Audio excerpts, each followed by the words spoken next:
This is your announcer, Neil Patrick Harris. Welcome to the original theme park podcast, Coaster Radio. Here are your hosts, my close personal friends, Mike Collins and E.B. Hi, everybody, and welcome to the original theme park podcast. You are listening to Coaster Radio. My name is Mike. I am here with my friend E.B. We are back from our triumphant trip to Central Florida. Happy to be doing another episode with you guys. Most triumphant, Bill. That's right. It felt like you and I were Bill and Ted this past weekend with heading down to Central Florida, doing 6 parks in 4 days. Oh my gosh, collecting up all of the parks and listeners as if they were historical figures. That's right. And bringing them back to San Dimas. Yeah, there were some listeners that were like Socrates. You know, I think we did. We think we had a Genghis Khan. We had a Billy the Kid. Yeah. We even had a couple Joan of Arcs. Yeah, I think so. We had everybody. It really was like, gathering people together from all walks of life. I love a Coaster Radio meetup because you literally have some of the most interesting, fun people gather. And it was great to see everybody out there for the past couple of days, not just at the Coaster Radio meetup at SeaWorld, but throughout all 4 days that we were there, we saw people at all the parks we were visiting. And I think we got more park than we bargained for, Mike. We had a surprise day that we got to go to Islands of Adventure. And then you got to go back and do some more over at Hollywood's or over at Studios. Mm-hmm.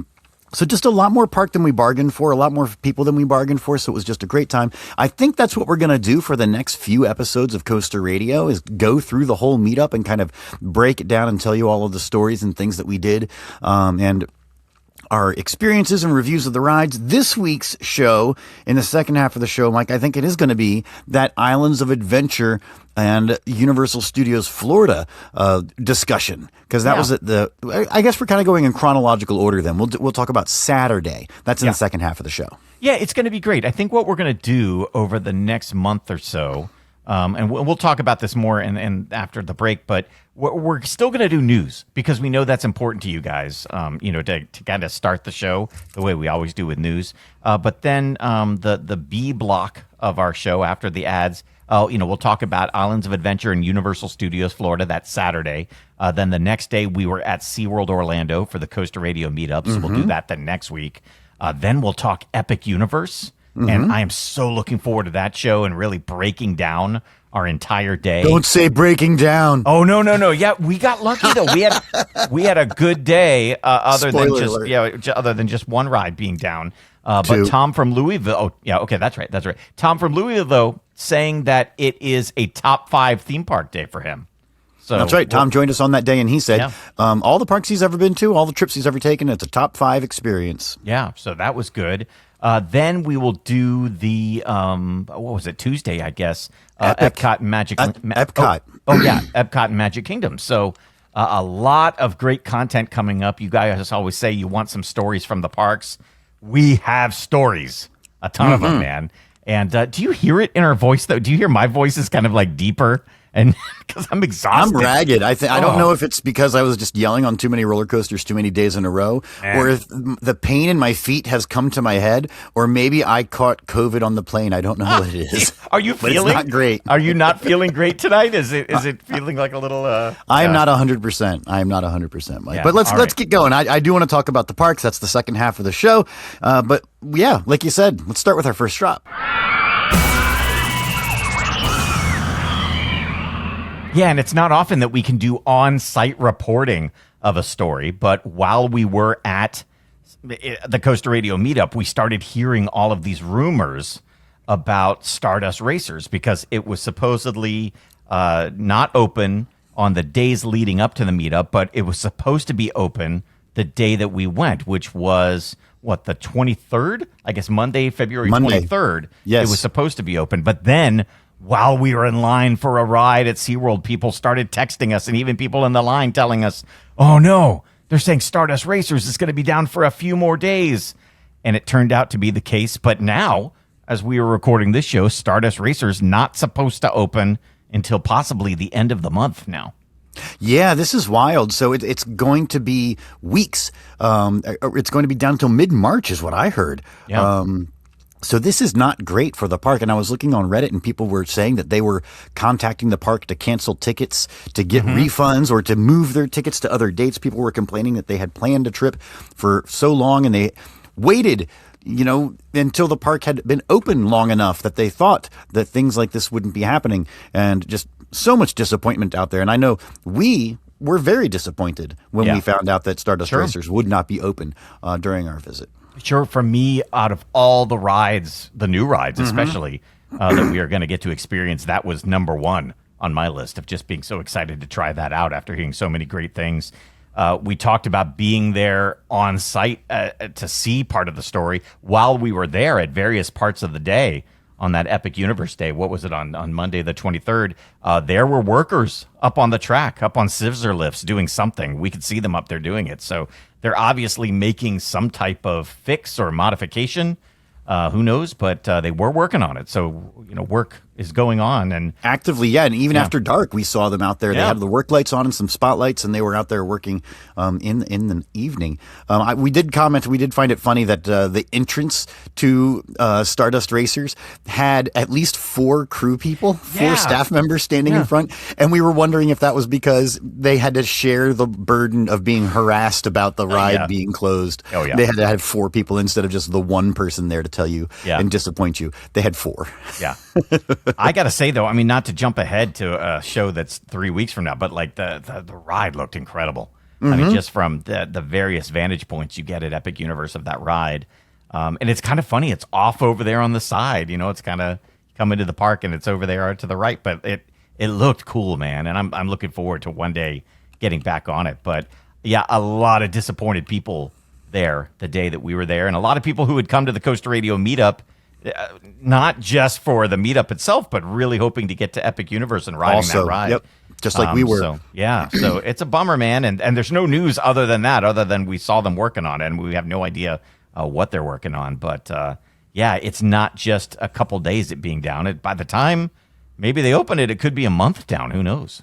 Yeah, not great. Not great, Epic Universe. And I did get an email to do a survey about our trip to Epic, and I did complete the entire survey. I spent the time to go through the whole thing, and I did talk about Stardust Racers in my review. But Mike, then I got an invitation to be a part of their extra special club of what was the phrase?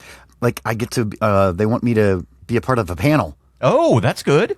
Good for you. What did they say? Let me look it up. Oh, yeah, look that up, because sometimes that happens. I used to be a part of a panel back in the Paramount Parks days. Oh, here it is. On behalf of Universal Destinations and Experiences, we would like to thank you for joining our consumer research panel. We look forward to hearing your feedback as we work to make the best park experiences around the world. I got a second questionnaire that asked me a little bit about who I was and the sort of things I like. And then I was welcomed onto this panel. So we'll see what that turns into. I also had to swear that I would not talk about the panel. Oh, well, I don't know. How's that going to work? Yeah, that's interesting. Yeah. Well, that's good that you gave them some feedback. I actually have a story. We'll talk about it after the break. I gave Universal some feedback about something that happened to me that I was not thrilled with, and got some resolution. So that's a little teaser for what we'll talk about in just a little bit. You know what it was. We'll talk about that a little later. But I actually got an email from them today with a little bit of mea culpa. So we'll talk about that. That'll be good. Great. We got to do a little bit more news though, Mike, with quick hits. Quick hits. One ride that is ready to go is Barracuda Strike. Mm-hmm. Oh, so I was thinking you were going to sing because you. Barracuda. There you go. Yes, there it is. Yeah, it's ready, man. Saturday, March 7th. It's one of those B&M family inverts. I guess they know how to build those over at the SeaWorld and Busch Parks because it's going to open up Barracuda Strike at SeaWorld San Antonio. San Antonio, yeah. Yeah, and we're ready to go, man. Saturday, March 7th. That's a good early opening date for them. I like that. Yeah, that's very nice. So I do find it funny the way that they're marketing this. It says on the website, SeaWorld San Antonio is making waves once again with the all-new thrill ride Barracuda Strike, the tallest inverted family coaster in North America. Okay. The tallest inverted family coaster? Like at what point does it become too tall to be family? Yeah, right. Exactly. And if there's shorter rides that aren't branded family, I just think it's funny. Yeah. How can you say it's it's so thrilling and family? And I love how it's like this coaster is for everyone, bold enough for thrill seekers, yet built for the whole family. There you go. Yes. Like, wait a minute, which one is it? One is it? I glide above the park's iconic water ski lake in a high-speed pursuit that captures the speed, power, and precision of the Barracuda. Wait, am I gliding or am I speed, power, and precision? Right. I am liking some of these B&M family coasters. Like we rode one at SeaWorld Orlando. Yeah. And I want to make sure of that. I was shocked when, and this is what I love about going to the Coaster Radio meetups, is that Coaster Radio fans know way more about the roller coasters than you and I do. So it's kind of fun to be there with them. But which one was it? It was what was that like new ride? Icebreaker? No, it wasn't Icebreaker. Not Icebreaker. Penguin Trek. Penguin Trek, yeah. Yes, and we didn't even realize it was a B&M. Yeah, I had no idea. Down. And I'm looking it up on RCDB because I still didn't believe it. But no, that might have been one of my favorite rides at SeaWorld that day. It was a fun, just smooth, quick, launchy ride. I liked it. I dug that. So I like these family-style rides. Yes, they aren't, record breakers. That they aren't like 100 miles an hour and super thrilling and stuff. But still a lot of fun to ride. And we'll get into like over the next couple of weeks our reviews of all of these different rides and what we liked and what we didn't. But I was digging that, man. It was good. Mm-hmm. Yeah, very good. Another thing that I like, I'm getting ready to head to Las Vegas probably in about 6 to 8 weeks or so, and I like what's happening at Area 15. Of course, I'm really excited to get to Universal Horror Unleashed. I think that's going to be fun. Yeah. The other thing that I loved there years ago, and I talked about it on the show, was the Lost Spirits Distillery. Yes, where you went through multiple different rooms and got little mini cocktails in each room. Yeah, and it was the size of a football field, and essentially it was a distillery where you try the different rums, but you had to find the tasting areas, in this football-sized field warehouse that was a maze that you went through. And at one point, you climbed aboard the Nautilus from 20,000 Leagues Under the Sea. At another point, you were in like a chapel of a church. At another point, you were in a 1920s speakeasy with a big band playing. And then there was a burlesque show going on. It was really cool, something that I loved. I was bummed when it closed because they opened right before COVID and then built up a ton of debt during COVID when they couldn't operate normally. And they were never able to climb out of that, so they closed. But now there is something new that is being opened by a completely different group. And I was doing some research on this because I thought originally that Lost Spirits was just opening again, but smaller. This is very different, though. This is from the same people who did the John Wick experience and also the official Saw Escape. Ooh. It's called Egan Productions. And so it's a completely different group, but they're taking over that space. I think it's called Bunker One, and it's called Odyssey Manor. And essentially what it is telling the story of Homer's Odyssey, but in a different way where you still go through and you get cocktails, but it's sort of, let me see, actually Blue Loop did a really good article about it. And according to the press release, you step beyond the velvet curtain into a shadowy world where curiosity is rewarded and every choice determines how the night will unfold.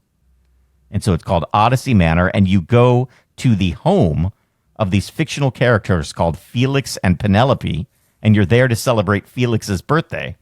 And so you go through the manor, and things just happen to you as you go through, and you're offered drinks, and you're, interact with different people. And the deeper you go, the more narrative there is, and the more discovery there is. So okay, I like it, man. But the storyline is a retelling or reimagining of the Odyssey. Yes, and it's called Odyssey. Okay, wait. Odyssey Manor. Yep. How weird. I mean, it looks like it's a nightclub. Yeah. in the couple of pictures that we see here. Yeah. So I'm really excited to go try this. I don't know if I'm going to get anybody to come with me because sometimes we go, off to this work thing and people want to do gambling or people want to go to a restaurant and I'm the crazy person saying, I want to go to Odyssey Manor. So I might have to go by myself. I might be going there and then to Universal Horror Unleashed, but I'm going to have some good stories to tell. It is weird. That. Yeah. Here's what it says here.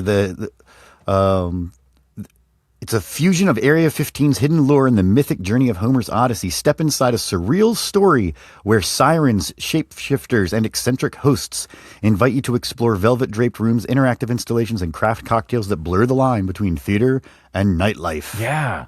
Okay. I'm down for all of that, man. So it's going to be good. I'm looking forward to that. I love immersive experiences that are themed well. And it's like, a different type of theme park. I like that a lot. So that's very cool. Looking forward to that. We talked a couple of weeks ago with Arthur Levine about new attractions coming for 2026. One of them was Galactic Coaster coming to the LEGOLANDs on both coasts in Florida and California. And they have released, well, the park hasn't, but Claw Machine Productions was there and got a good POV of the ride itself and the queue, and it looks a ton of fun, and I like what people are saying. They're saying it's like a junior version of Guardians of the Galaxy Comic Rewind, which we just experienced a couple days ago. I don't know if you've gotten to see the POV.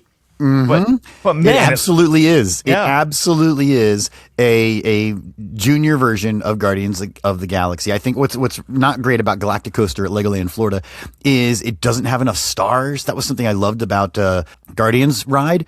Was not only are there stars on screens and on the floor and on the walls, but they're also projected everywhere. Yes, and so you see them kind of dancing on the track and things like that. This Galactic Coaster at Legoland only has them laid out on sheets, basically, right? Like there will be a big rectangle of stars on the wall, and then there will be a big rectangle of a star field on the floor, and there's gaps in between where they have the star field. I don't know why they didn't just get a couple of laser projectors and shoot them all over the place and hang a disco ball in the middle of the room. Yeah. Maybe it would have been too disorienting.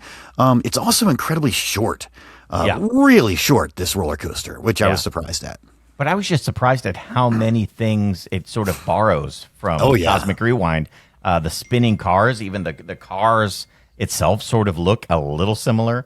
There are projections that help tell the story, not just of stars, but of, different spaceships and stuff. So, it's short, but it's maybe that's perfect, though, for this age group, who could go and experience. You don't want to get too intense, right? Yeah, because it is a family coaster, Mike. Right, yeah, but still a launch. And it impressed me.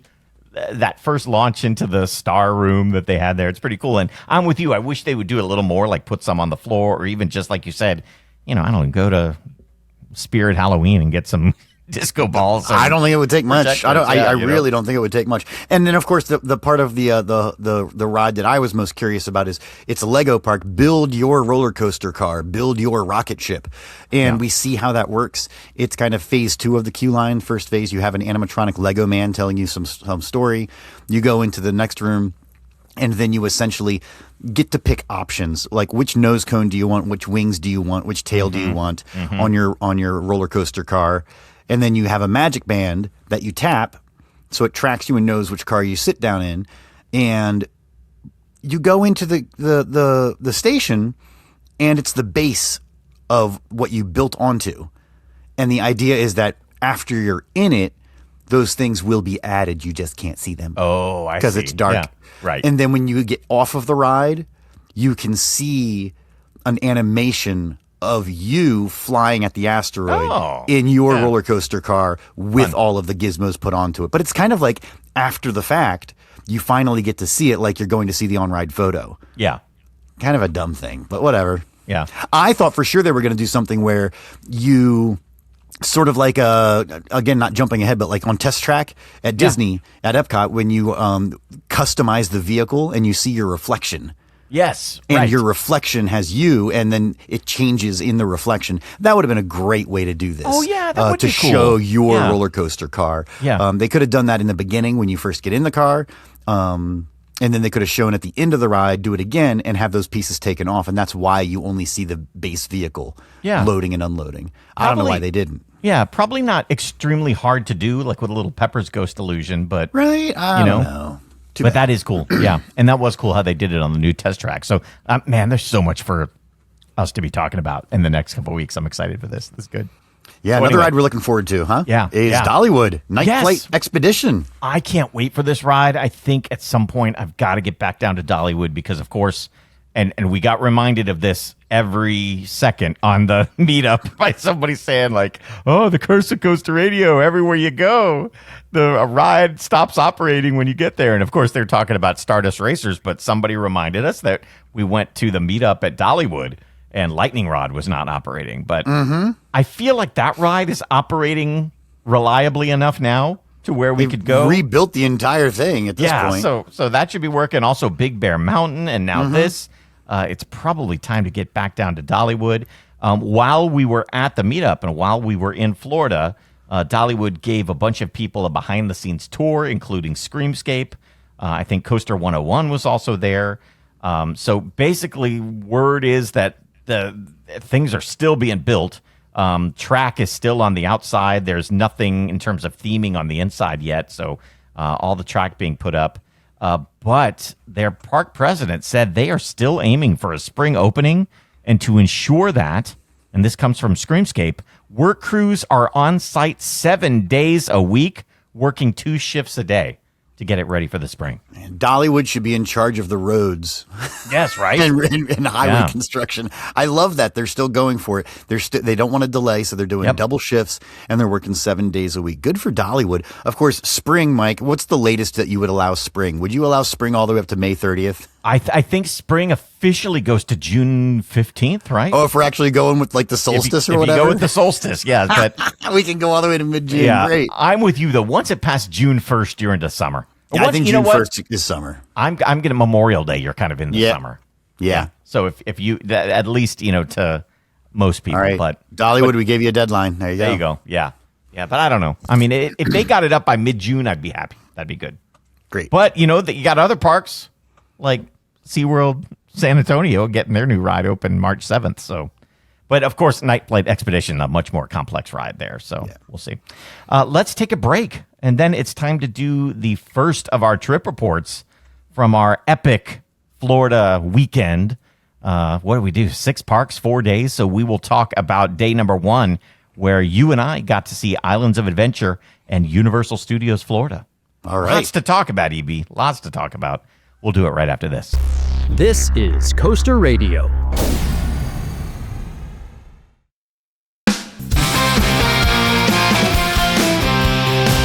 Welcome back to the original theme park podcast, Coaster Radio.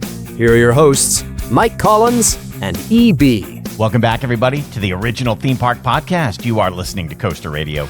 My name is Mike, hanging out here with EB. I can tell, man. I'm hearing in my voice it's like hard. Like we went hard on this last trip, man. More than the other meetups, I think, because the other meetups usually are like 1 day at the park. This though was four parks. I mean, 6 parks, 4 days, and I'm feeling it, man, for real. I think this is the problem with going to Orlando is that you feel like you have to get as much done as possible, right? Yeah. Because everything is there. You don't get this going to any other park, right? You don't go to Chicago and go to Six Flags Great America and stay. Yeah, right. Because you're just there for that. You don't go to Kennywood and be like, well, let's stay in Pittsburgh for 5 days. I mean, I love Pittsburgh, but when you go to Orlando, it's like, all right, I got 4 Disney parks. I got 4 Universal parks. I got 2 fun spots. I got to hit the icon. It's a lot. Yeah. It's a lot. There's a lot of pressure to do a lot. Yeah. So the good thing is, though, we've got a lot to talk about over the next 4 shows. And like we said at the beginning of this episode, we're going to split it up each day. We'll talk about it on a different episode. So in just a moment here, we'll talk about day 1, which was Saturday, where we got a chance to go to Islands of Adventure and Universal Studios Florida. One quick thing, though, something that we just saw breaking news during the commercial break there. According to The Wrap, and this is on WDW Magic, The Wrap is reporting that Disney's Villainland, the creative direction for that new land that's going to be built at Magic Kingdom, is shifting to a family-friendly approach. So we'll have to talk about this more next week during, quick hits in the first drop. But I'm guessing it was going to be a little darker, kind of like, the what we saw at Epic Universe with their Monsters Land there. But maybe that's one of the things tomorrow is saying, like, hey, gotta make it a little more family friendly. Yeah, we'll have to wait for this for folks to digest this and maybe some more details to come out, because I can't imagine it wasn't already going to be family friendly. I mean, we're talking about Disney Villains. we're talking about villains in G and PG rated cartoons. How not family friendly could it be? Yeah. Yeah. Unless we're talking about like the Miramax movies. Well, yeah, right. And no, it was always going to be like you weren't going to have. Was there the potential that you would have a scary, frightening, evil Scar and like a scary, frightening, eviler Ursula? I wonder if could they be scary? Maybe, but it also might have been the type of rides too.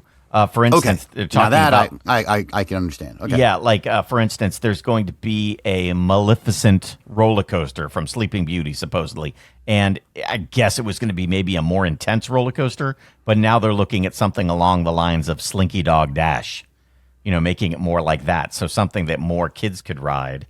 I don't know, man. I think you could.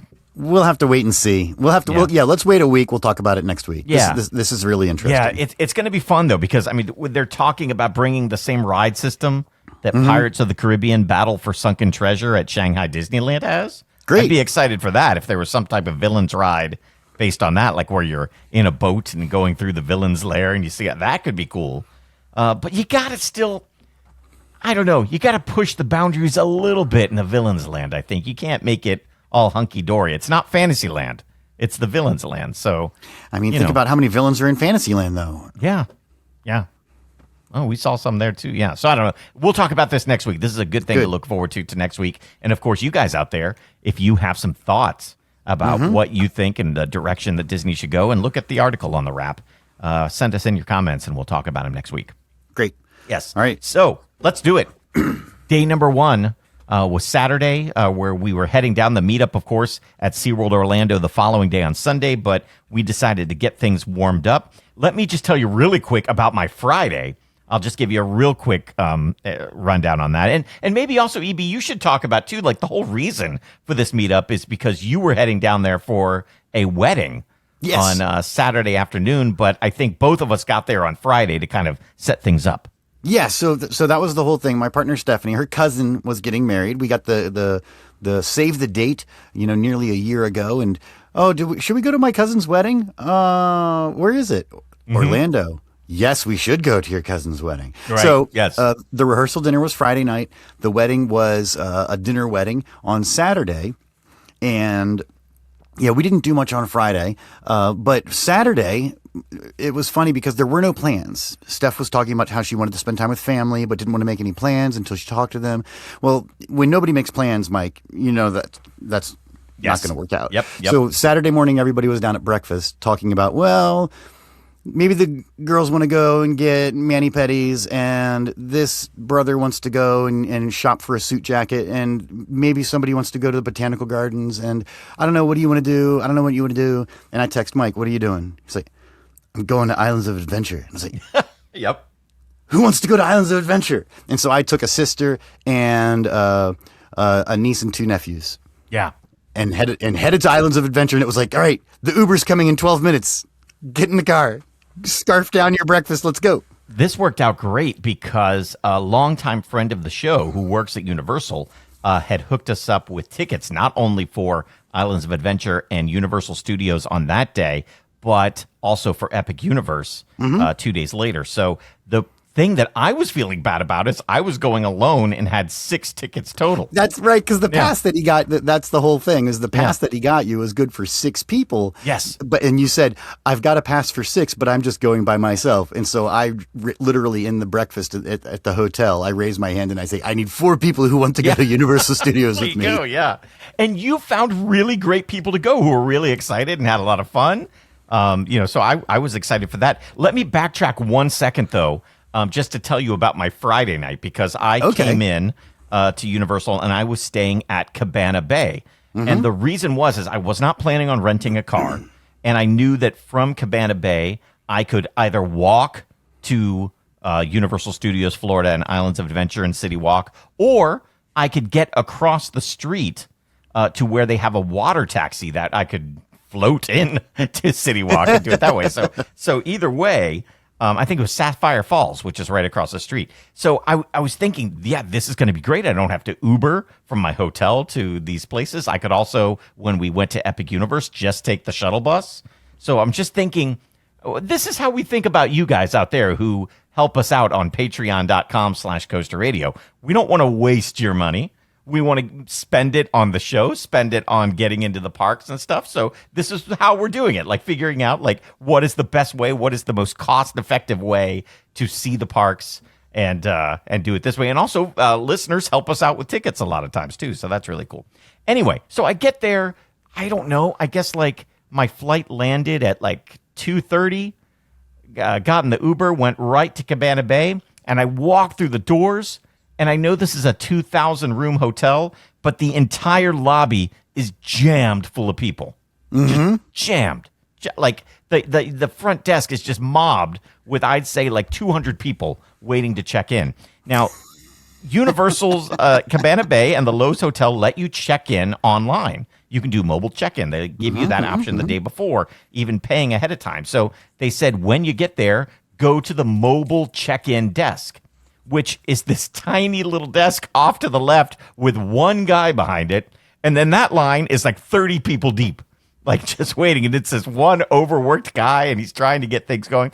I realized once I was there for a bit why the lines were so bad. It's because the key system for the entire hotel was down. They were not able to print keys. And from what I found out later, I think people who had gotten keys the day before, it still worked on their rooms. But for anybody checking in from that moment on, they would not be able to do. So they're checking me in, and I'm like, so wait, how does this work? I've got my bags and stuff. Like, do I leave them here with you guys and come back? They're like, no, go stand over there, and somebody from security is going to walk you to your room and let you in. And I was like, okay, all right, that's fine, I guess. That's good. So I shuffle my bags over, and I'm waiting along with like 200 other people in this lobby, just kind of looking around going, well, okay. And so I see every now and then a security person come, and they've got on a Post-it note, all right, the Simpson family here? No? Okay. And then they go in the back room, and then they come back 5 minutes later. The Williams family. Oh, there you guys are. Okay, I'm going to walk you to your room now. So this is an hour of standing there. In a gigantic hotel. Yes, just hanging out. And I had stuff planned for that night. I was going to go to City Walk and eat. Then I was going to go to Strongwater Tavern. I had all these things planned. But I'm sitting there just kind of hanging out. Now, this is where I'm like a patient guy. And I'm not somebody who's going to get angry. I saw some woman screaming. She was in one of those scooters, and she's screaming at somebody, yelling, I want to see a manager. And I'm not the type to do that, EB. But finally, after an hour, I was like, this is kind of not good. So I just went to this guy who was one of the bellhops, and I was like, is there any way you can help me? I'm just hanging out here for an hour. Like, is there a way? Is there something we can do? Is there something better? So he goes in the back room, and he comes back, and he's like, they told me just to tell you to go to your room and wait there, and somebody will come and let you in. Well, not go to your room, go to the hallway outside your room. Yeah, go to the hallway outside. Right. Just wait there, and somebody will let you in. And so I looked at him, and I laughed, and I was like, are you sure? Are you just trying to get rid of me? Yeah, are you off in a half hour, and you're just like, get the guy out of here? So I was like, all right, I'm going to try it. Let's see what happens. I can see you just like walking away, looking back over your shoulder like, yeah. And there was another lady there laughing, and she's like, I don't know if that sounds right. But anyway, I go there, hang outside the door like a fool. Now, this is what's weird is I'm standing outside my door with my suitcase, and people are walking by, and they're just staring at me like, what is this guy doing? Like, why is he just sitting outside? If you're waiting for an Uber, you have to go outside. Yes, right? Yeah, exactly. You're just standing there with all your luggage. Yeah. So I'm sitting there for another hour. And so finally I'm like, I'm done. And there was a courtesy phone there. And so I called I hit 0, and somebody's like, guest relations. And I was like, please, I just came from the airport. I need to go to the bathroom. I'm standing outside my room. You guys told me somebody's coming. Nobody has come. Help me, please. I need some help. And they're like, all right. Yeah, somebody will come in 20 minutes. Somebody will be there in 20 minutes. So then I see a guard come. I'm like, oh, thank God, you're here to let me in my room. And he's like, what? Huh? Why are you standing here? Who are you? And I'm like, this is my room. He was going to arrest you for loitering. Yes, he was really pissed. And so I was like, I am needing to get into this room. because they did not give me my key. He's like, well, where's your key? And I was like, that's the problem. That's the whole thing. And so I'm surprised at this point. Well, you need a key to get in your room. But the security guy didn't know about all the issues. So anyway, luckily 5 minutes later, like he went off like not wanting to help. 5 minutes later, somebody comes like from the front desk and opens the door and lets me in. And so I said, well, what's the plan? Well, like, what are you guys going to do? And they're like, well, in a couple hours, somebody will come by and bring you your key. And I was like, yeah, but they just opened the door. They didn't give you a key. Right, exactly. So now you're trapped in a room. Right. Yeah. So I said, what? So if I leave, what do I do? And they're like, well, I don't know. That's a good question. I have no idea. I guess go down to the front desk and ask if. And I was like, no, I don't want to go to the front desk again. There's Climb up the balcony. Yeah, there's like 400. I know, that's the thing. I was on the third floor. And yeah, there was no was the pool outside the balcony though? Because you could jump. I know, at least that, right? Yeah, but no, unfortunately, I had a beautiful view of the parking lot, but off in the distance, the top hat of VelociCoaster, which wasn't bad. So anyway, I go and do a few things, and I come back, and again, no keys. So they said, go to your room and stand outside, and somebody will be there to let you in. At this point, I'm just like, this is just nuts. Like, this is going on like 4 or 5 hours of this. So I wrote, while I was waiting there for somebody to come, I wrote Universal an email, very polite, but just saying like, I am a fan of Universal Studios. I talk about it a lot on the podcast that I do, but this is making me rethink everything because this is just kind of strange that there's not a backup system ready to go in case this were to happen.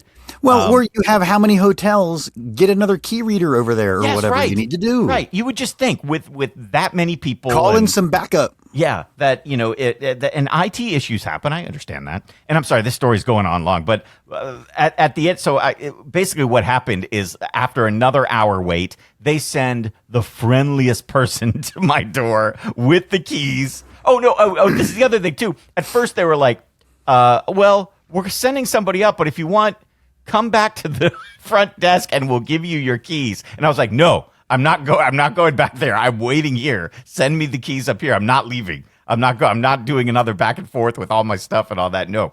So they sent the nicest person up. And I think when she came around the corner with the keys, she was probably wondering, like, is this guy going to scream and yell at me? Because I could tell she was kind of apprehensive and like, oh, no, what's going to happen? Right.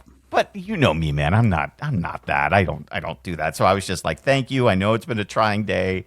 I appreciate you giving me the keys. Thank you very much. But here's the moral of the story. I sent that message to Universal. They said, we can't do anything about it because it's a Lowe's hotel, but we're going to forward this to Lowe's today.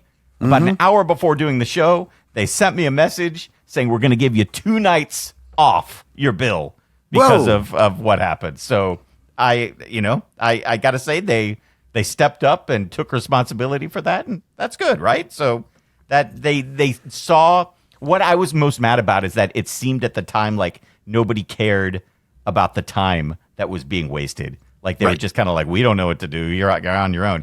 But like a little delay is fine, but when you're doing especially a theme park trip, and it's a Universal hotel, so they should know everybody is there for a theme park trip. Yeah. Hours count. There's a reason why people rope drop and stay all the way until park closes because they want to make every minute count. And if you are delayed, not an hour, but a couple of hours on your Friday, that's a killer. Yeah, I had to cancel plans with some people, and I had to cancel reservations. I mean, but anyway, I appreciate that they did that. So that was a step in the right direction. Was that from Lowe's or was that from Universal? That was from Lowe's. Yeah, Lowe's did that. Good. So that they sort of took responsibility for that, and I appreciate that. So that makes me feel better, like they actually cared about the time. So anyway, that was the story about Universal and that they did step up. So good for them. But the next day, I was excited because I was not looking forward necessarily to going to the park by myself. So when you texted and said, "Hey man, I'm coming with some friends," I was excited, and we met up right outside the gate and got our card that let us in. And it was interesting though; it wasn't a physical card, right? It was just my phone and the QR code that we got to use not only for admission but for Universal Express to go around to the different rides. That's right, and you were the keeper of that QR code. There was no way to share it or pass it around or anything like that. It seemed like, and we didn't have a lot of time, but it didn't matter because we had those wonderful passes that were shared with us. So we didn't get to the park. I think we met you at the gate a little bit after 11, and we had made plans. We need to start leaving around 2:30 so we can be leaving around 3. Because we had to get to the wedding at 4:30, so we knew we had enough time to get back to the hotel, maybe take a quick shower, get dressed, and then Uber to the wedding venue. So we only had 3.5, 4 hours to see how much we could get done. So priority, we decided. I think it was a pretty easy decision to say Islands of Adventure over Universal Studios Florida. Because of the rides that are there that are the most fun, the most impressive. I think we had a top 3. We'll go to the left in the park, and our priorities were Spider-Man, VelociCoaster, and Hagrid's Motorbike Adventure. Yes, and I think you and I agreed that those are probably the top 3 in the park. I think so. And if you get those 3, everything else is gravy after that. Even though there are some other fantastic rides. So yeah, I liked that your group was ready to go and they were fast. They were like, let's move. So we headed right to Spider-Man, and the thing was, this was a record-setting heat day for Orlando for February. It was the first day in a while, I think, that they had really warm weather. So all the locals were out. The park was jammed. It was crowded. It was crowded. It was also the Mardi Gras parade and festival that they were doing. It was crowded. So when we got to Spider-Man, I mean, it was at least an hour wait, right, in the standby line? Yep. And the Universal Express got us on that thing in 15 minutes. And it was fun. Mike was you were setting your timer when we would get in line just to kind of see exactly how well they were doing with the Express and how well they were doing with the advertised wait times. I do think it was like 20 minutes, which is about a third of the regular wait. It was, and of course, Spider-Man's fantastic and super fun. One person that was with us was a recent college grad, and she's a photojournalist. So I was like, "This is a ride about you. Yes. Isn't this exactly how it works? Is you get inside your scoop every day and drive around? Yeah. Yes, it's exactly what it's like to be a photojournalist." Yeah, and I got to say, I mean, there are more advanced rides that have been built at the Universal parks and Disney parks.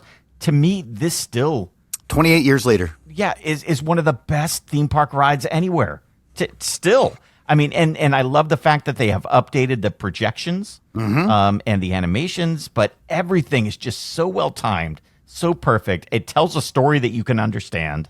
The effects, like the goblin throwing the pumpkin. Is he the one who throws the pumpkin? Yeah, he throws the pumpkin ball. The second pumpkin ball that he throws at you is as you're retreating away in reverse, and you kind of go under a metal archway of some sort. And so the pumpkin bomb hits that archway as you're going under it, so that it explodes on the other side with real fireball. Yeah, and with a real fireball. You feel the heat, man. It's awesome. The Doc Ock like shooting the ray gun, and it's like hitting things and making it levitate. And then of course, like the when your vehicle gets shot by the ray gun, and like the sets are just moving, making it feel like you're rising hundreds of feet in the air. It's awesome, man. It's really next to Indiana Jones at Disneyland, it's my favorite theme park ride. I think of all time.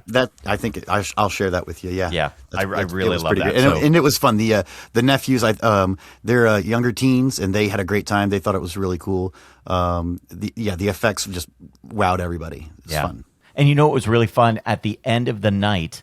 After you had left, I'm sort of jumping ahead, but we'll go back. But my 2 girls called me, Emma and Claire. They're like 7 and 3, and they were saying goodnight on FaceTime. But I was in line for Spider-Man again. I went through the single rider line. And so I was just about to get on. I was like, do you guys want to ride the Spider-Man ride? So I just turned the camera around, and they rode Spider-Man. And they love Spider-Man, too. They watched the Disney cartoons and stuff. But so they got to ride it, too, and that was kind of fun. That's hilarious. That's great. Yeah. So then it was a great first ride of the trip. Then we headed over to VelociCoaster, which also had a big giant wait too, right? That was over 100 minutes as well, I think. Oh yeah, it sure was. Yeah. It was I can't remember exactly what it was, but it was like 105 or something like that. Yeah. But we once again got our express pass out, used that. We still saw a lot of the pre-show. You do skip a little bit when you do the express. Yeah. What is there to say about VelociCoaster? We've talked about it on the show plenty. It's as good as it ever was, and it is a top 3 roller coaster in the country. Oh yeah, I think right? so. I think so. I think it's a top 5 in the world for me, at least, just in terms of like how great it is from story perspective, the queue, everything about it, the story, the ride itself, how it's kind of broken up into 2 sections, where you've got 2 really powerful launches and 2 distinct sections. But that second half of the ride, where it's just got the big carousel around the island and the bridges and the top hat and, just the Mosasaurus roll or whatever that is. And you said it at the end when we were hitting the brake run. That roller coaster does not let up. There is no meandering part of that roller coaster. From the moment you do that first launch with the raptors chasing you and stuff, right to the brakes, it's nonstop. It's so good. No, yeah. and the transitions, and it's a long roller coaster too, for as much as it does. And the transitions are all smooth, right? So you're doing extreme maneuvers, but it's not jerky and janky, right? And we'll kind of revisit this as we talk about more roller coasters that we did during the trip, especially SeaWorld. Right. You can have a roller coaster that's extreme without it being painful to ride. Yeah. And vice versa. You can have a ride that doesn't have the best forces and doesn't do the best stuff, but jerks you around. It's got to be smooth. You've got to feel like you're flying or motorbiking or whatever it is. And VelociCoaster does it every single time. So much fun. Yeah. So that was a fantastic ride. So we're killing it there, man. Ride after ride. Then we headed over to Wizarding World of Harry Potter and got on Hagrid. So we're hitting all the major ones, man. And again, what was that? That had the longest wait of maybe any. It might have been of any ride of the whole trip. What was it? It was over 210 minutes, I think, if I remember. No, correctly. I think 210 was Ministry of Magic. Yeah, I think it had 180. Yes, 190. Yeah, it was up there. It was a lot. It was shocking. An awful lot. The Hagrid roller coaster. And so we get in line for that. Nobody in our party is a super fan of Harry Potter, but everybody obviously is familiar with Harry Potter enough. I think the reveal of Hogwarts Castle as you round the corner coming out of the Jurassic Park area is pretty great. And it did take folks aback who had not been to the park before in our group. That was a lot of fun. But the queue from Dueling Dragons is fantastic. The old castle that you're going through, the ruins of the castle, I guess, more accurately. We did have a little bit of a breakdown when we got inside.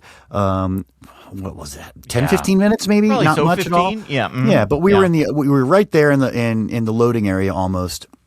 So you had the screens to look. You had the ceiling that you could look at, where you can kind of see the silhouette of some creatures and Hagrid on his motorcycle.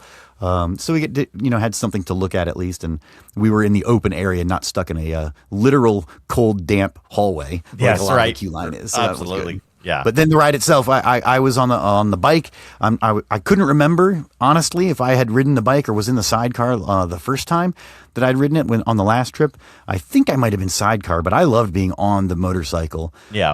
And I think most of the effects were working. Hagrid was working. He wasn't working last time that I rode it. Such a great ride. What a great roller coaster. So a great story. Again, the elements, there's some good forces on that ride, but the elements are smooth and the transitions are smooth. The nieces and nephews that were with us had not ridden it, and so didn't know what to expect, kept the whole thing a secret from them. So like the dead end spike, the reverse, the whole thing, it was a lot of fun. Yeah, you forgot about the drop track, didn't you? And I forgot about the drop track, about the drop track, so that got me. Yeah, but I forgot the best part about that is how many launches there are in that, and the last launch with the fire or whatever, when you hit the button for the dragon fire or whatever, that's so cool, and just a neat ride. And you got to appreciate too that it's got the Hagrid voice and music the whole time that you can actually hear. A lot of time on these roller coasters with the onboard audio, you can't hear it. But yeah, man, so great. So I love that. Like, it was just such a great kickoff to the trip, hitting those rides. After that, we got on those so fast thanks to the Universal Express that we had more time. So we decided to head over to Universal Studios Florida, but we walked through Seuss Landing to get there because the Hogwarts Express was not operating that day. I think it was down for refurbishment. It's back open now, I believe. But so to get to Universal Studios Florida, we had to walk back around through Seuss Landing and then past Hard Rock. Yeah, and I don't think I did Seuss Landing at all the last time that we were in Florida, either for the IAPA event or otherwise, because I think I did take the train. And so making it all the way around, I just took the train over to Studios, and I didn't go through Seuss. Walking through Seuss, I was surprised how big it was. Yeah, right. But then also surprised at how faded it was. Right. And we were talking about how, paint's cheap. I think that's been something we've talked about on Coaster Radio for 20 years. Paint is cheap, Parks. Yeah. What are you doing? Just get people out there and paint, please. I was surprised at that too, that you could tell it was faded. It wasn't just, a little bit. It was Dr. Seuss Seuss enough. books aren't pastel. Right. Yeah, exactly. And it did look pastel. So did the comic book area looked a little faded too. Well, that's fine. They're getting ready to bulldoze it, hopefully. Oh yeah. Well, we were looking at Lost Continent too. Lost Continent was, prime. A lot of that closed off and stuff, so it'll be interesting to see. I was imagining Pokemon and The Legend of Zelda as we were walking through Islands of Adventure. EB was pointing out buildings and saying, "Oh, you could make this, that, or you could make this." Yeah, interesting. We also decided that the Mythos restaurant, it's got that theme park insider award banner hanging there. That EB and I need to just start sending banners to parks, and maybe they'll hang them up. Yeah, so there is a banner that says the world's greatest theme park or something like that. Or theme park restaurant 10 years in a row or something. Yeah. Theme park insider. And it's like, what? You just got a banner by doing that. We should send people banners. Yeah. We should just rank things and then best family invert thrill ride. Yeah, right? Coaster Radio. And see how many parks will just put up a banner. Yeah. Put up a banner. I love that idea. Totally. Don't you have something that can just print banners and we'll just ship them FedEx out to these There you parks? go. I'm just going to start printing banners. See if they start hanging. Have Matt, the archivist, do it. He likes printing things. He'd be happy to, I'm sure. Great. He's like, I'm on it. Yeah, he's going to start printing. Guys, I got to leave early today. I got some banners to print. Yeah, with a big Hagrid face on the side, like a banner. Sure. Yeah, he'll do that. So. Anyway, don't do copyright infringement and send it to the parks. That's not. Yes, right. They'll get pissed. Yeah. Yeah. So we went to Islands, and we were debating because we didn't have a lot of time. Again, we're trying to leave and get to the wedding, and so it was like, well, we probably have time for one, maybe two things, and we were discussing what one ride do you ride at Islands of Adventure. We settled on the Mummy. Yes, and I think that was the right choice. I think so too. I mean, that might be the best ride over there currently, right? Are we? I mean, I think so. I think that's why we picked it. I did think after the fact when we walked by the Bourne Spectacular that if the show time lined up when we were getting there, that would have been the better choice. The Bourne Stuntacular, Stuntacular, whatever it is, because that. Just the technology inside that thing is wild to me and just kind of blows me away. And I would love to see it again. Yeah. And I'll talk to you about that in a minute because I had never seen that before. So after you guys left, I did have a chance to see that. But getting back to the Mummy, I was so happy that we got to do that. That was probably the longest wait of the day, even with Express, because a lot of people were there. A lot of people there for the Mardi Gras celebration. And a lot of people wearing beads that they got from the parade and stuff. But the Mummy is so fun. It's just like such a great ride. And again, like the roller coasters at Universal really do a good job of telling the story. Sometimes it's hard to tell a story on a roller coaster, but these really did. And I really appreciated that it seemed all the effects were working. Diving down into fog at one scene, diving or going up the incline into Imhotep's mouth. It was cool. There's just a lot of stuff, and the goofy scene where you think you're going into the false, fake, the false ending, exit station, yeah. So all that stuff is so great, but a thrilling roller coaster, even though it's inside a building and doesn't go that high, they get a lot of use out of the dark, which is great. Yeah, so really fun. So after that, we kind of just walked around a little bit, like did kind of a loop. We took the long way out of the park from Mummy just to be able to take it in. The boys especially wanted to see the Simpsons area because we could see that across the water, and it was like, oh, let's go walk through that at least. And so that was a bit of a thrill. Then of course there's that little Doc Brown space or Back to the Future space with the DeLorean and the time steam engine, the locomotive, and we did spot Doc Brown. Yes. The walk around character. He was literally up in the mulch in the landscaped areas. Yeah. Like messing with a lamppost. Yeah, and he had just wires looked running from it. Yeah. He just looked like a worker who was up there, but he had on the radiation suit and, of course, the wild hair and everything. But I recognized him, and I said, "Doc, is it a science experiment?" And he pretended to be surprised. And what did he say, Mike? He said, "Oh, nothing. I'm not siphoning off the power from the park or anything." That was so good. He had wires connected up to the lamppost. Yeah. But it was up in the bushes. Yeah. And then I think I yelled back to him, "Is it a weather experiment?" He's like, "Oh, yes, that's what it is." Yeah. So it's funny. But he was off in the side, not interacting with anybody, just doing his own thing in the corner. I love it when the walk around Doc Brown does that. At Hollywood, he would do that sort of thing too. And I've seen YouTube videos where you'll find him just using a stethoscope to listen to a trash can or something like that. Right. It's great. So good. So that guy was great. It was good seeing him.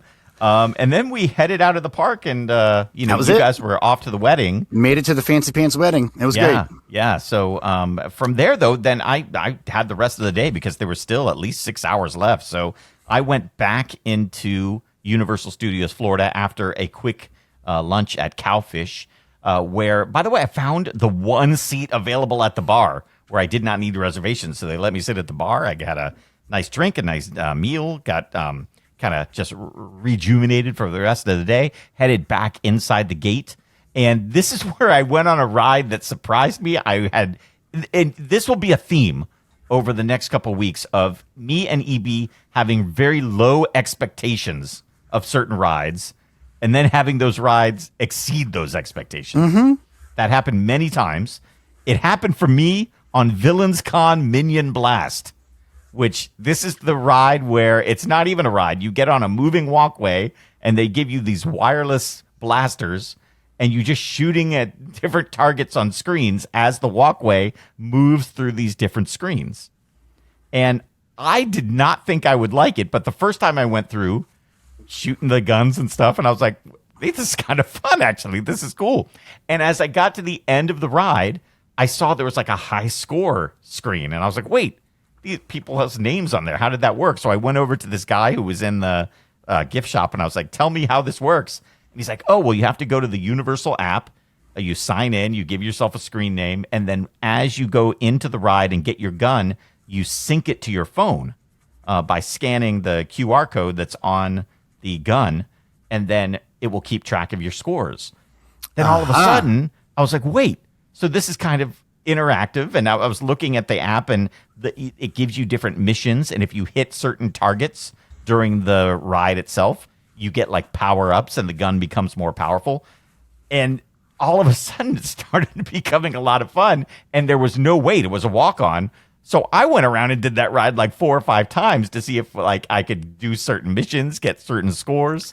You can level up your weapon. Well, and you were saying that not only is it just tracking and keeping score and things like that, but what happens in front of you on the screen actually changes. You get new things to shoot at. Yes, absolutely. Yeah, and you're everybody's shooting with their own guns, so you have to look for what your color is, but you can actually have your own emoji, so you can, that's a level up thing. You can change colors of target. There's lots of different things that the more you play, the more fun it becomes. And I thought that was really cool. And it's not just that day too. The thing, I think it's this way at this ride, it's this way at the Mario Land at Epic Universe, but you can save your scores and come back and keep the missions going. So it's not just a one-time thing. It could be over years playing this ride. And it was a lot of fun. Again, I had low expectations, but it was surprisingly interesting and fun. I liked it. Well, and because you're on a conveyor belt, I asked you how far apart were you from the other people on the conveyor belt standing. You said shoulder to shoulder practically, right? On a couple rides, it got crowded. And so you were shoulder to shoulder, and you could just turn back and forth between the screens. But one time I rode it, and there was nobody on the ride. Maybe it was during a parade or something. So I was actually just kind of walking backwards, hitting the targets, and then moving forward. I did notice that it only lets you stay in a room a certain amount of time before your gun stops working. So like because you were walking backwards on the conveyor belt. Yeah, and just like firing. I'm pretty at the sure same, you're not supposed to do that. Yeah, so then it's like wait, move on. So then I'd just move on to the next thing. But yeah, here's an idea. I'm going to invent the next iteration of this, Mike, because I love the fact that you could go around and do it again. Why make you exit and go around and do it again? Why don't you do this lazy river style? Right. Yeah. And it's a loop, and you've got, say, 2 different entry and exit points where you can step off to drop off or pick up your gun, but you're welcome to stay on and just keep going around all day like the lazy river. Yeah. Exactly. Exactly. Why like a not? lazy river. Yeah. Why not? Right. Because I don't think you'd have people just staying on all day and you'd never get anybody else new on it. People will go on, jump off, and just like a lazy river. So I like that idea. I'm surprised we don't see this at more regional parks because it seems like a very simple ride system. It's just a conveyor belt, basically, that people are hopping on and off, and guns that you're recharging and then sanitizing. So why not? Pretty cool. I like that idea. I can think of folks that would definitely just stay on it. Yeah. And just be like, I'm not getting off of this. Absolutely. Cool. Then I went over to the ride that you talked about, the Bourne Stuntacular. Oh my gosh, so cool. Yeah, in the same building as Terminator 2 3D back in the day. I got to be honest, I do a theme park podcast with you, man, but I had no idea what this show was. I knew that it used screens. I knew that it had stunts and some real-time effects, but I've never seen a video of it. I knew nothing. This blew me away. It was one of the best things I saw on the trip.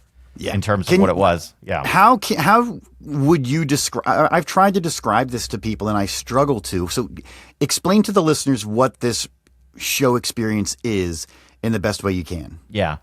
Let me try to, because the story didn't make sense. No. They try. Just like the movies don't make any sense. I think he's a spy, but like he's a double-crossed spy, but his memory is wiped, but he's something. It doesn't matter because he just jumps and kicks and shoots. Yeah, and they were trying in the pre-show to say you were going to go into this special chamber where you will be transported to wherever Jason Bourne is. Oh, yeah, you were supposed to have like the POV of a drone or something. Yeah, and that like you don't need just make it be a stage show. Why not just say you're going to see some fantastic stunt work? Right. And here's a stage show. Yeah, and here's how we use technology to bring things to light. It didn't need to be all that. But yeah, so you're sitting in this theater and it's this gigantic screen in front of you. I don't even know how tall and how wide, but at least 100 feet wide and, 50, 60 feet tall. And they move the sets exactly timed with the moving video on the wall. So you're just getting this perfect view. I mean, of sets moving and backgrounds moving. So you can't tell what's what. At one point, I couldn't tell who was actually on stage and who was on a video. It was that good at some points. Then they have like a helicopter sequence where Jason Bourne's hanging from a helicopter and flying through the city, and he's hanging in real time, in real life, from the ceiling, but he's the background makes it look like he's flying through the city, hanging from a helicopter. They do the same thing with a car chase where these 2 cars pop up from the bottom of the stage and they're racing, but they're really not moving. They're just moving slowly on the stage, but the video on the wall makes it look like it's really happening. It was just shockingly good. And you said it the best, that for people like you and me who work in this type of industry, it's a little distracting because you're trying to figure out how it's working and you're not really paying attention to the story or what's happening. You're just like, how are they doing this? How does all this happen? It's really cool, because you would have that vehicle that was a practical vehicle that came up through a hole in the floor amid some fog effect or something like that and appears. But then at some point, something happens where that car goes away, but is replaced in real time by the car on the screen, but visually for you in the audience, you can't tell when that happened. And then the car drives off into the sunset. Yes. Right. And then same thing with the actors. An actor would literally run across the stage, but then that same actor would go up the stairs of a building that is on the screen. Yeah. And the actor just ran into the stage somehow, or into the screen somehow. Yeah.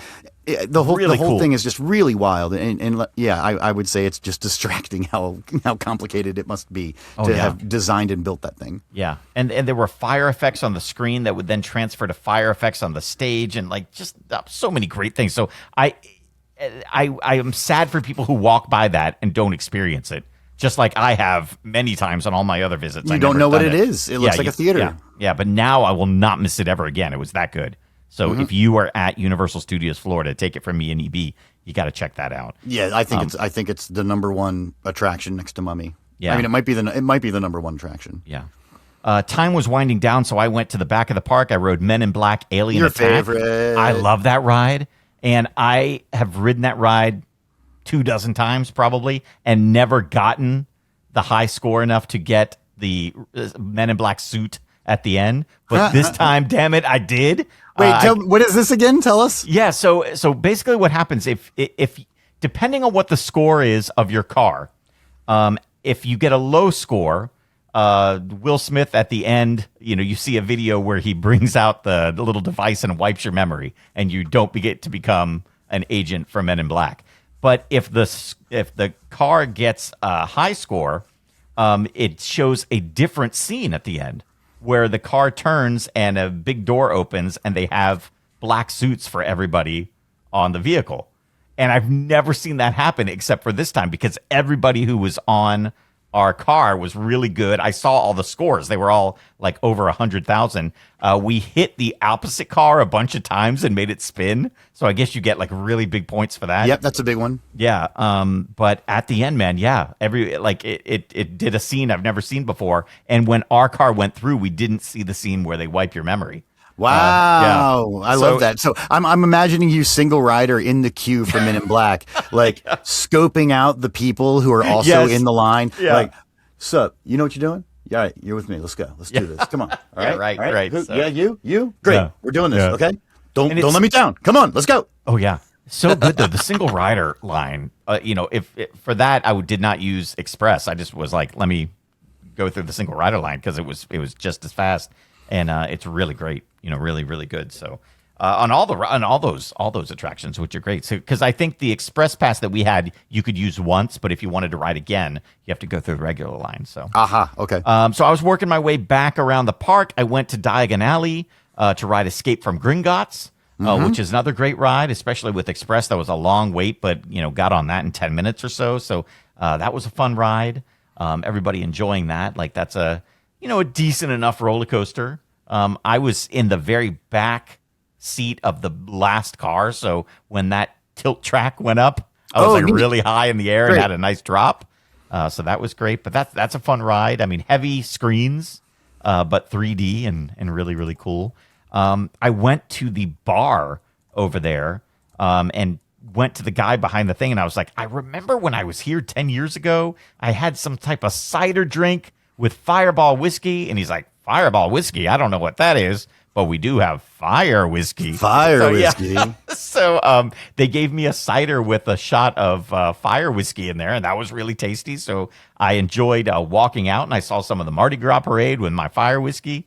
Then I had to get Claire a Spider-Man back at Islands of Adventure. So I went back over there, went back around to Hogwarts Castle. And again, I FaceTime my kids to show them Hogwarts and went through and did the castle tour. Because I did not want to go on Forbidden Journey. Forbidden Journey. Again, we forgot to talk about that. But that ride's great. But it's also like kind of motion sickness inducing a little bit at times if things are not working exactly right with the screens. So I didn't want to go on that again since I had been on it once, and once was enough. But got to go on the castle tour and just walk through and at my own leisure. And at that point in the night, nobody was there. So it was kind of cool just to shoot some video in there. But then on the way out, I saw there was like a Hog's Head pub. So I just poked my head in. And there were these guys getting shots of just the fire whiskey. And I didn't know you could do that. I was like, what? What is this? And they're like, yeah, ask her for a double shot of the fire whiskey. So I was like, can I have that? And there she goes. She poured 2 shots of it. And I was like, great. So, paid for that and walked out. And so by the time I would walked around, I had been sipping on my fire whiskey, and I don't know what's in that. You wouldn't think it's like that high in alcohol or whatever, but I was starting to get a little tipsy and got to Kong, and I was like, I'm gonna ride Kong. Like I knew it sucked, but I didn't care because I was like, so what? There was no line. So I walked on, and there's nobody in the Kong station. Kong, it's me and you, 1v1. Let's go. So I get in the middle of the thing, and I'm by myself. I'm a Men in Black now. Yeah, exactly. I can do riding anything. this Kong, and I'm not drunk, but I'm laughing a lot. Having a good time, though. Yeah, but and I'm just laughing at how dumb it is. And I'm just like sitting back, like all alone in this thing, just like, if they had cameras on me, they're probably like laughing at me because I was like leaning back and like cursing out Kong. Like, I won't say what I said, but I was like, but if I'm by myself and it's that loud, I can curse and yell. So I was like, F you, Kong, flicking them off. Monkey. Yeah. You dumb monkey. So. Yeah, so I don't know. It was a nice little way to end the night. So I wish I had some video. I should have thought to like turn the camera around and like take some video of that, but I was too busy just laughing. Unfortunately, you were still FaceTiming with your daughters. Yeah, no, not at that point. Not at that point. But then, man, oh man, it was the end of the night. It was 9:00. I started walking out. I was going to try to eat some dinner at City Walk, but it was so jam packed with people. Like everybody that day. There was some boy like Joey Fatone and some other dude from NSYNC were playing at a concert over there, and I guess that had let out, and Islands of Adventure had let out, so all the restaurants were slammed. The water taxi was going to be like an hour wait, so I was like, screw it, I'm just going to walk back to my hotel room, but I should have thought about that because it's like a mile and a half.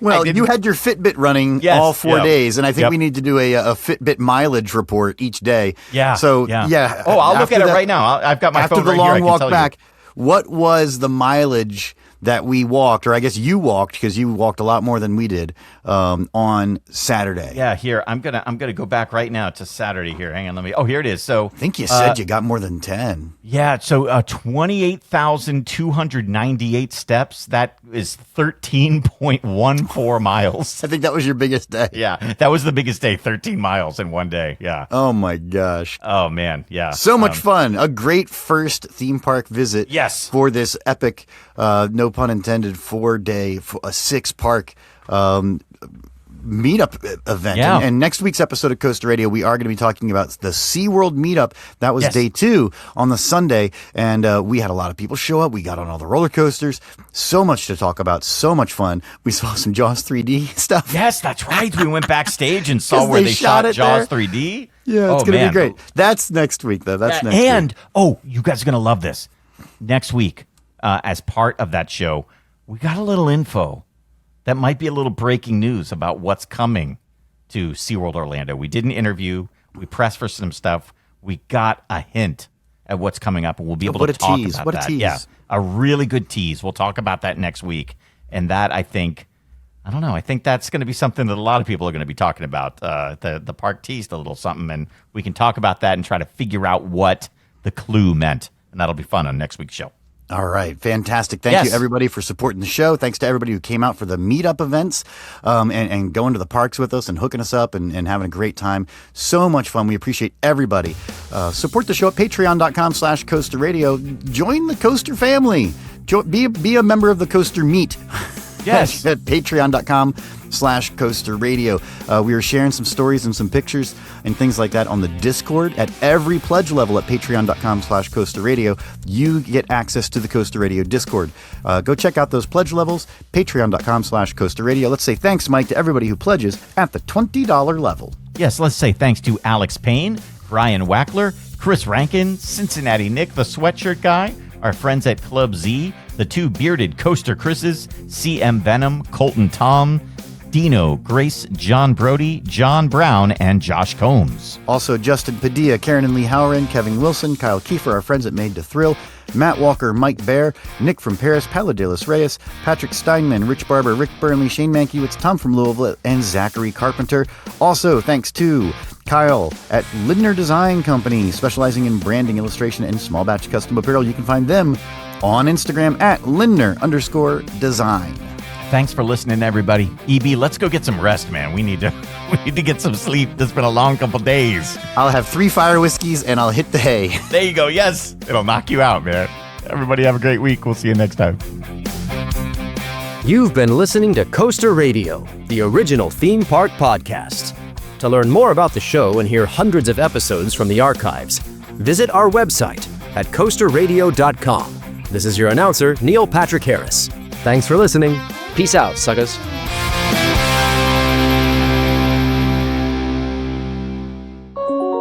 Coaster Radio is a production of Lift Hill Media, LLC. Audio and video from this program may not be broadcast, edited, or reproduced without our express written permission. Copyright 2026, all rights reserved. This was all done in one breath.